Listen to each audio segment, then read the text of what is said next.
ஆமாம், நெருக்கடியாக தான் சார் இருக்கும். கான்ஸ்டபிளாக இருந்தாலும் சரி, அதுவும் நல்லா யூனிஃபார்ம் சர்வீஸில் இருந்தேன், லீவே கிடைக்காது. நேரம் கிடைக்கும் போதெல்லாம் படிப்பேன்.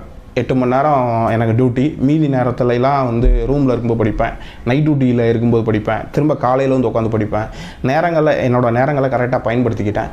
எனக்குன்னு ஒரு சில ஆஃபீஸர் ஹெல்ப் பண்ணுவாங்க. நம்மளை மாதிரியே படிச்சுட்டு வந்தவங்க, நீ படிக்கிற, நீ போய் பாரு, அச்சீவ் பண்ணி காமிச்சிட்டோம் அப்படின்னா அவங்க ஹெல்ப் பண்ணுவாங்க.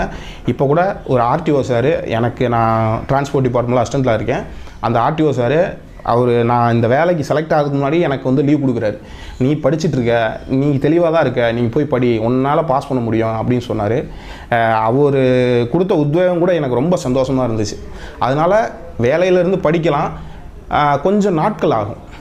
கண்டினியூவாக ஒருத்தர் வந்து 12 மணி நேரம் 13 மணி நேரம் படிக்கிறதுக்கும், நம்ம வேலையை பார்த்துட்டு ஒரு 5 மணி நேரம் சுருக்கி படிக்கிறதுக்கும் கொஞ்சம் சிரமம் தான். ஆனால் கண்டினியூட்டி இருக்குது, உங்கள்கிட்ட கண்டினியூட்டி இருக்குது அப்படின்னா அதை கண்டிப்பாக ஜெயிக்கலாம்.